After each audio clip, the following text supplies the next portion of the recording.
हमारे बीच दरार डालने का काम मत करो। हमारा गठबंधन अटूट है, हम सब साथ। देश का युवा पूछ रहा है कि हर साल 2 करोड़ नौकरियों का वादा आपने किया था, वो कहाँ गया? हर शख्स के बैंक अकाउंट में 15 लाख रुपए डालने का वादा किया था, वो कहाँ गया? सामाजिक कल्याण का वादा किया था, वो कहाँ गया? देश में अमन, प्यार, शांति, भाईचारे का वादा किया था, वो कहाँ गया? 1993 से व्यवस्था चली आ रही थी।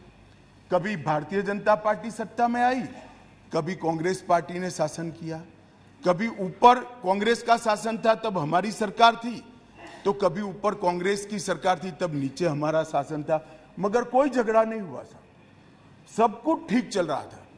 क्योंकि किसी की मनसा अधिकार हथियाने की नहीं थी, सेवा करने की। कांग्रेस पार्टी ने भी भाजपा के साथ झगड़ा नहीं किया, भाजपा ने भी कांग्रेस सरकार के साथ झगड़ा नहीं किया और बहुत अच्छे से चल रहा था, कोई डिस्प्यूट नहीं, कोई झगड़ा नहीं। 1915 में स्थिति बदली और यहां 2015 में यहां स्थिति बदली और यहां एक ऐसे दल की सरकार आई जिसका मकसद, मुझे कोई झिझक नहीं है कहने में, जिसका मकसद सेवा करना है ही नहीं, झगड़ा करना। माननीय अध्यक्ष जी अनेक पार्टियों के मुख्यमंत्री रहे, अनेक पार्टियों की मिलीजुली सरकार रही, शुद्ध रूप से सरकार रही, मगर राष्ट्र सेवा करने में और जन सेवा करने में किसी भी पार्टी को कोई दिक्कत नहीं आई। मैं बाद में बात करूंगा क्या दिक्कत है वो, उसकी भी डिटेल बात करूंगा, प्रॉब्लम क्या है वो।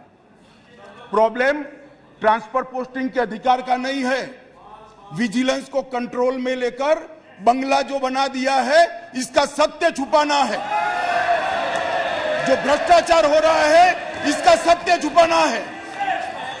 कि 2015 तक दिल्ली में सब कुछ ठीक था, 2015 के बाद दिल्ली सरकार से सारी शक्तियां छीनने के कानून बनाने की आवश्यकता आन पड़ी। तो ऐसा क्या हो गया 2015 में? 2015 में आजाद भारत के इतिहास में सबसे प्रचंड बहुमत की अरविंद केजरीवाल की सरकार बन गई। अरविंद केजरीवाल जी की सरकार बनी तो बीजेपी की राजनीति दिल्ली से खत्म हो गई, बीजेपी का सुपड़ा साफ हो गया, बीजेपी के नेता पॉलिटिकली अनएम्प्लॉयड हो गए, राजनीतिक तौर पर बेरोजगार हो गए। तो फिर ये योजना भाजपा ने बनाई कि दिल्ली की सरकार को ध्वस्त कर दो, निरस्त कर दो, या कभी भाजपा की सरकार तो बन नहीं पाएगी, तो सरकार ही खत्म कर दो। इस उद्देश्य के साथ उन्होंने ये कानून बनाया और इसे खुद सदन के पटल पे गृह मंत्री जी ने प्रत्यक्ष रूप से नहीं तो अप्रत्यक्ष रूप से स्वीकारा। मैं तो हैरान हो गया।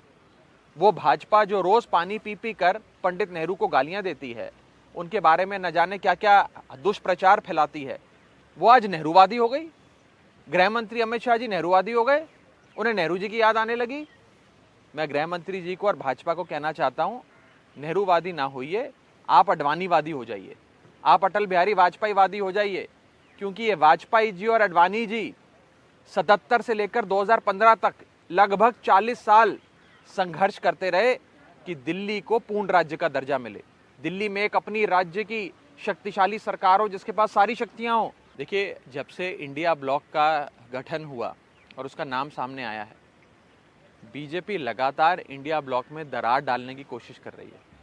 कभी हमारे नाम को लेकर विवादित और अपमानजनक बयान देती है, हमारे इंडिया शब्द को कभी किसी आतंकवादी संगठन से जोड़ के दिखाने का प्रयास करती है, कभी अंग्रेजों की लुटेरी कंपनी ईस्ट इंडिया से जोड़ देती है।